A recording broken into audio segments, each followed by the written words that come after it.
Hi guys, and welcome to another video. So as you can tell by the title, there's quite a lot to get through in this video. The original plan was to just give you the match review for the game against Marseille, which was our final pre-season game before Cardiff next weekend. However, there's quite a bit of news that happened over the last 24 hours. Of course, I was at work, so I couldn't give you anything yesterday. But so the review is going to be kind of minimised so I can fit everything else in as well. But anyway, we will get into the review of the Marseille game, and there was a lot of positives to take. Some negatives, of course, but that's what you're going to get. Some details need ironing out and what have you. It is only a pre-season game, but there was a lot of positives to take. But going into it, we had a Pato in goal, we had Sirkin, O'Nien, Alessi and Hume across the back. In the middle, we had Brown and Dhannoo, and then we had Job, and then we had Roberts on one side, Clark on the other, and then Mayenda up top. Now, a lot of people have asked me, do I think that's the starting 11 that's going to start next week?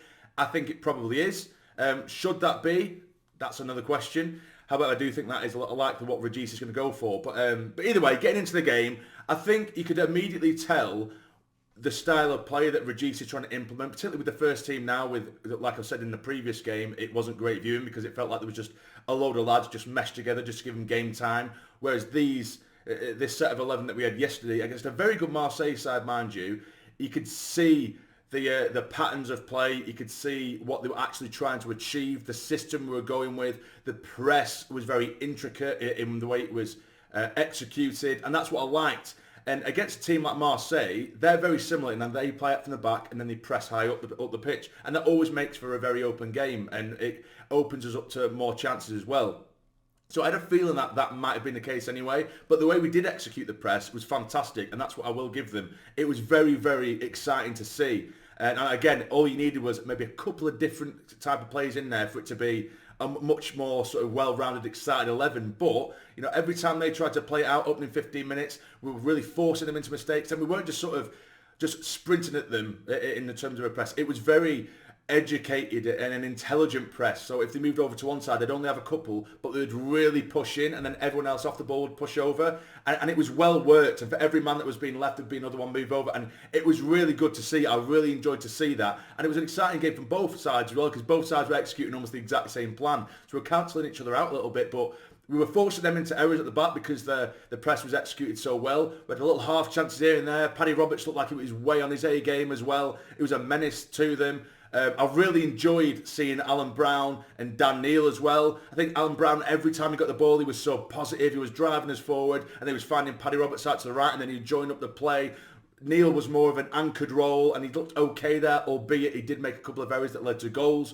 But you could see what they were trying to do there. You could see what that midfield would bring. Dhannoo was generally an anchor, and he was trying to control the play. If he'd pick it up off the back line and then he'd distribute out wide or forward. And Brown, when he got it, it was a bit more direct. And I liked that. Now, what I didn't see, or what I couldn't really get, and again, I did this all last season, and it feels like I'm nitpicking, but I just need to say what I see. That's what these videos are all about. Job, when he's in midfield, I just don't really see what he brings. I could see Dhannoo was the anchor man. You could see that Brown was picking up the ball, he was more positive, and he was trying to push his upfield with positive play. Job, I just couldn't see what he brought in that, particularly the first 45 minutes. He had one chance on the edge of the box, which, you know, you could argue that it'd been a bit harsh. You could argue that he could probably pop it out to Clark, who had a bit more space on the left-hand side of the box. But, you know, he's on the edge of the box. He has a bit of space. He's going to go for goal. It went straight to the keeper. But other than that, he kind of just aimlessly wandered. And when he did get the ball, he lost it a couple of times, or he just played it safe, and that was it. I couldn't really see what he brought or what position he was supposed to be really going for. It was kind of just his own world. And little things like, and again, this really sounds like I'm nitpicking, but this is what I'm doing, particularly now at the back end of pre-season. I'm staring at the players off the ball, especially now that we're doing this, using this high press and this really intricate press. Off the ball, when the opposition is shifting the ball around, every single player seems to be on the toes, bouncing on the toes. Once a player's shifted, they're moving and they're ready and they're premeditating what's going to happen next. And then I look at Job, his feet are planted on the ground. He's just slowly walking and kind of watching the play, and he's very reactionary with what happens. So if the passage of play moves to one side, he'll watch it happen, and then he'll think, oh shit, I need to go over, I need to move. Whereas everyone else is already preemptively deciding or trying to decide what's going to happen next. If that makes sense, it might sound a bit daft, but that's just what I noticed. Everyone else is on the toes and ready to go. And he didn't seem it. He's just wandering sort of aimlessly, and it felt like an anonymous, wasted position. I think with someone else there who wanted to get into the play a bit more, get involved a bit more, maybe pick it up off Daniel or off Alan Brown, it would have been a lot more exciting to watch. It just felt like another wasted position. And that's what tended to happen last season with Job. There was so many games where you'd forget he was on the pitch and he would stay on for the 90, and I just didn't understand what he brought. But then you stick him up top and he could be quiet all game, and then he pops up with a screamer. It's just, that's just a frustrating world of Joe Bellingham, unfortunately. But again, I'm not going to go too much into it. I'm just trying to pick out little things. But with this press, which is always going to be the potential downside, is once our press is beaten, at times we found ourselves sort of 3-on-1 to our disadvantage. And with the goal, Daniel lost it in the middle. And then you could argue that unless he should have dived in as he did, he's lunged into the challenge, which they've nicked past him, and then it's practically a 3-on-1. They eventually work it to the striker who puts it past Patterson. We did get an equaliser though, and it was Cirkin. It was a brilliant header as well. Paddy Robertson fantastically well on the right hand side, and it's an outstanding cross. And Cirkin, he can do this. He's got a hell of a leap on the lad. He gets there first, glances the header to make it 1-1. But yeah, there were a handful of times, and I'm going to give a lot of credit here to Luke O'Nien. I know a lot of people think I'm a Luke O'Nien fanboy, but I'm just one of them that I think when he does well, no one says anything. But when he does something bad, people want him gone. He's shit. He's terrible. He shouldn't be part of the squad. Blah blah blah. And I've seen a lot of people online saying, you know, even before the season's even started, saying that this is going to be the season that Luke O'Nien's going to be found out and all this kind of shit, which I just think is strange behaviour anyway. But honestly, throughout that game, there was 3, maybe even 4 last-ditch challenges that were absolutely outstanding from Luke O'Nien. And people might jump at that and say, oh, I bet that was saving his own mistakes, though. No, it wasn't. Unless you'd lose the ball, or Dan Neil might lose the ball in the middle, or Hugh might be beaten, and then it's all of a sudden it's 3-on-1 because of this high press. And then Luke O'Nien, he wasn't just flinging himself at the ball for the sake of flinging himself. It intelligently, in time, his tackles perfectly, or it'd press a man out wide when they could have easily got in the middle, and it was a last-ditch challenge, and that happened 3 or 4 times, and we could have gone 4-0 down if it weren't for him. But I haven't seen that mentioned anywhere, and they were absolutely crucial challenges, and people just don't, because I know that he finds a scapegoat for something all the time. And I will say when he makes a shit error, and it's always terrible, I'll say it, but I think Luke O'Nien deserved a lot of praise there. I think it was outstanding. Troy Hume on the right hand side, he was beaten a million times over. I think what's he called, Enrique? Could be totally wrong there. For Marseille on that left side, our right.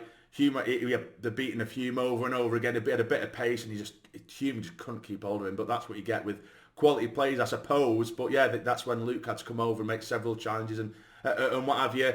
But then the first sort of period of the second half, sort of 10-15 minutes, maybe even a little bit more, we dominated. We lived in their half, really going at it. Clark at the post, and loads of different opportunities we were creating. However, we couldn't get Mayenda involved, which again, it's just another story. It's a whole other video. I could do half an hour about how much we need a striker. I mention it in every video. But again, then on the break, they score, and it was a brilliant goal. Class finish coming in from the left. Beats Pato hands down. Class finish. That's what you get. You get punched by quality teams like this. But then we managed to get the equaliser late on. Al-Shish come on.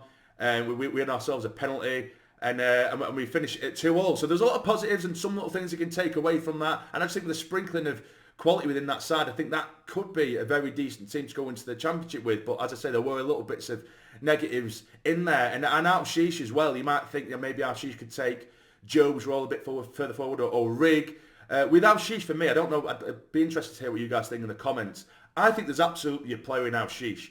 However, a lot of the time I find that when Al-Shish is within the first team, he kind of blends in and can become anonymous and very quiet. However, when we do use a second string team and then you put Al-Shish in there, he likes to be the focal point. He likes to be almost like the best player in there. Like Clark thrives on it a lot, and he sticks out like a sore thumb. But then a lot of times we give him opportunities in the first team, it can kind of blend in a little bit.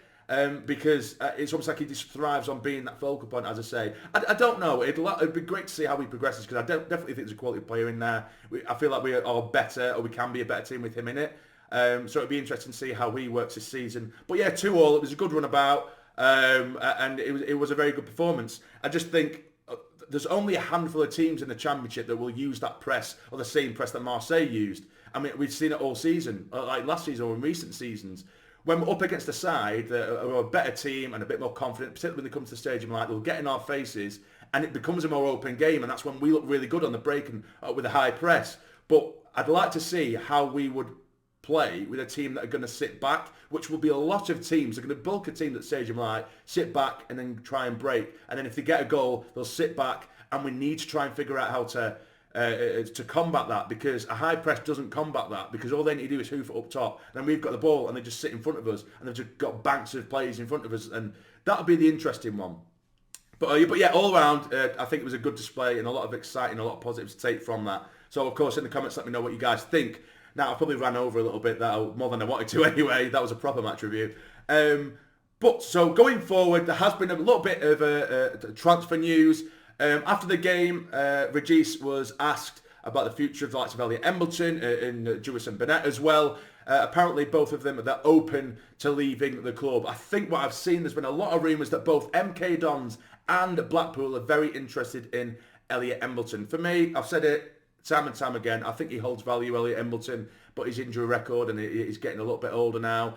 I think the time has kind of gone past him, which is such a shame, because I was so excited, and I'm still a big fanboy of Embleton. I wouldn't complain if he was still with us. He's been so unfortunate with injuries, and he needs to get back playing week in, week out. He just won't get that with us, unfortunately. But that is the rumour at the moment, that he may be going to Blackpool, or MK Dons have recently been linked as of yesterday. Now, the big one, Alexandre Mendy, right? I'm going to try and get this as kind of compact as possible, because I'm going to go way overboard here.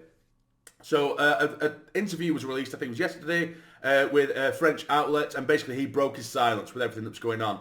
So I'm going to try, like I said, I'm going to try and make it as compact as possible, and I'm not going to give you the entire interview, but essentially, just everything I gleaned from it was, he was pretty much saying that he told his club back in January that he wanted to leave. He felt like he wanted to give them plenty of time and plenty of notice before he did leave. He feels like he's done enough for the club. He's been scoring nearly 20 goals every season for the last few seasons, so that's why we want him. He looks fantastic. So he let the club know in January that he was going to leave. They okayed it, and it was in June where it was basically his destination, which apparently it looks like it means to be us. Back in June is when that was set up, and that's when the destination was set where he was going to go. But he's starting to feel somewhat betrayed by the club and the ownership at the moment, because there's obviously, with the Kylian Mbappe and the family in that company that are taking over the club, it's putting a real spanner in the works and slowing things down. But essentially what I gleaned from the interview was, essentially, it looks as though the deal was pretty much finalised in June, and now it's just totally out of the club's hands. It's just because they've been faffing around, they've been digging the heels in the club. I'm just hoping it doesn't pass us by and we manage to get this over the line.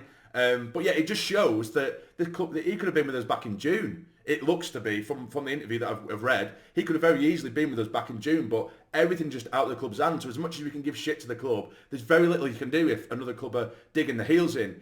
And we've also been linked with Ugbo, who was at Sheff Wednesday last season. I think he scored 7 or 8 goals or 11 goals last season. But he was very, very good for them. He linked up with Paveda, who of course are now signed for us. So it'd be like a little Sheff Wednesday connection there. But it's been heavy, heavy rumours that both Sunderland and Sheff Wednesday are chasing his signature. So if we got Ugbo in and Mendy, that would be ideal. I would be very, very happy with that. Ugbo has done it in the Championship. Then you have the experience of Mendy, 30 years of age, but he's been banging goals in France for the last few seasons. I think that would be a cracking piece of business, and I'd be very happy with that. I still think we need a piece of sort of jigsaw in the middle, maybe another centre-back as well, but I'd be very happy with those pair, but that's an ideal situation. But yeah, so that's the situation at the moment with Mendy. He's basically just broke out and said, right, I've been waiting for months. I've been trying to do good by this club, who I've been scoring goals for, and they're basically taking the piss at the moment. He tried, well, in the most polite way possible. That's essentially what's happening.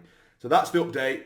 That is everything. What do you guys think about everything I've mentioned in this video? Let me know. But if you have enjoyed, hit the like button for me and keep on subscribing, guys. I say every video now, every video. There's still so many of you that are watching regularly and aren't subscribed, so please do. It really helps out, and it just motivates me to bring more videos and content to you guys.